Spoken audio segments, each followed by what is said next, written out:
Seorang misionaris mualaf setelah mendengarkan penjelasan dosen Yunani tentang Allah yang monoteistik. Salam jumpa lagi bersama saya dalam Kristen Menjawab.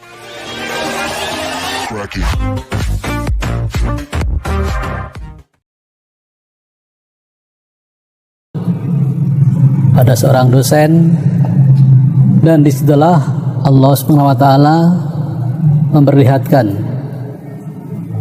pemahaman-pemahaman yang selama ini ada yang aneh, ada yang janggal. Setelah melalui kajian kitab berbahasa Yunani itulah saya menemukan makna Injil yang sebenarnya, makna tauhid, makna monoteis, pemikiran monoteis,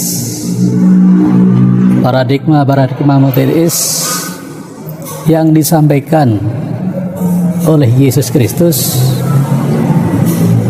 yang disampaikan kepada para sahabat,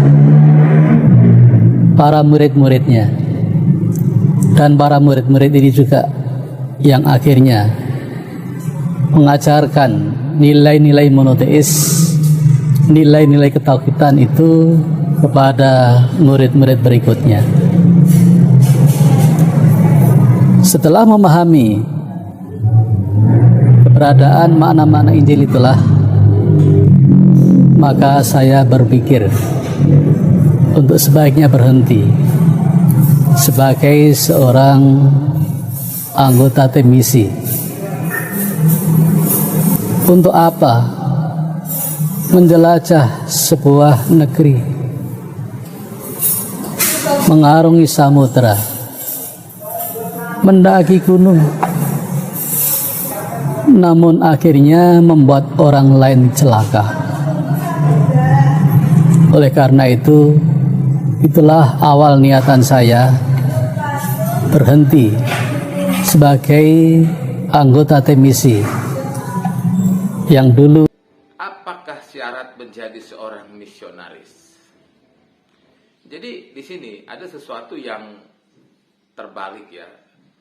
Seorang menjadi misionaris itu biasanya sudah menyelesaikan dulu pendidikan teologinya. Dalam pendidikan teologi atau dalam pendidikan misi itu biasanya diajari bahasa Yunani.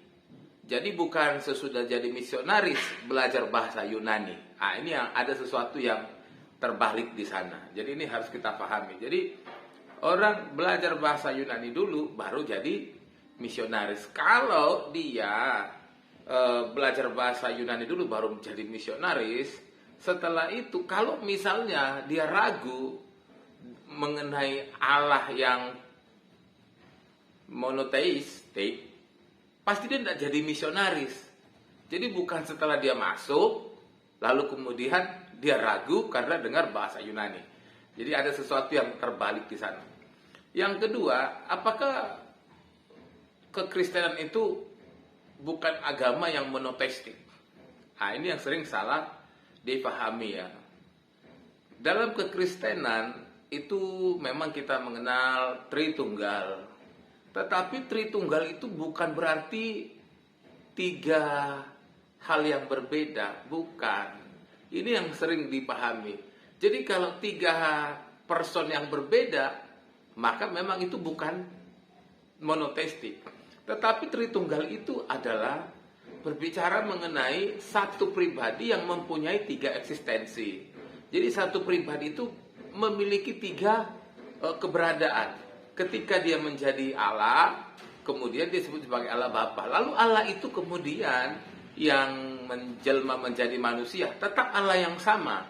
Itulah kemudian yang disebut dengan Allah Anak. Lalu kemudian yang menjadi Roh Kudus, tetap Allah yang sama, bukan Allah yang lain. Jadi dari sini kita melihat bahwa tiga eksistensi itu satu. Itulah sebabnya kekristenan itu adalah kepercayaan atau agama yang monoteistik. Jadi kalau dikatakan setelah mendengar penjelasan dosen Yunaninya, sadar lalu kemudian tahu bahwa ternyata kekristenan itu bukan agama yang monoteistik. Ini kan sesuatu yang terbalik gitu loh. Harusnya sebelum jadi misionaris pun seseorang itu sudah dilihat dulu imannya, keyakinannya, kepercayaannya.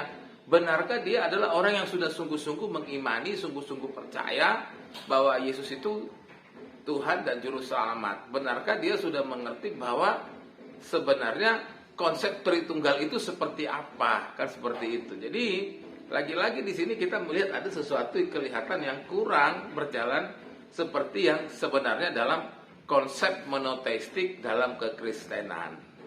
Jadi jangan disalah mengerti bahwa kemudian Yesus mengajarkan Tritunggal, Yesus mengajarkan monoteistik, murid-muridnya juga mengajarkan itu terus menerus, lalu kemudian sekarang tidak sesuai. Itu yang tidak difahami ya. Jadi apa yang diyakini atau menjadi pengajaran di kekristenan hari ini itu tidak ada yang berbeda dengan apa yang diajarkan oleh Yesus. Semuanya masih tetap sama, tidak ada yang berbeda.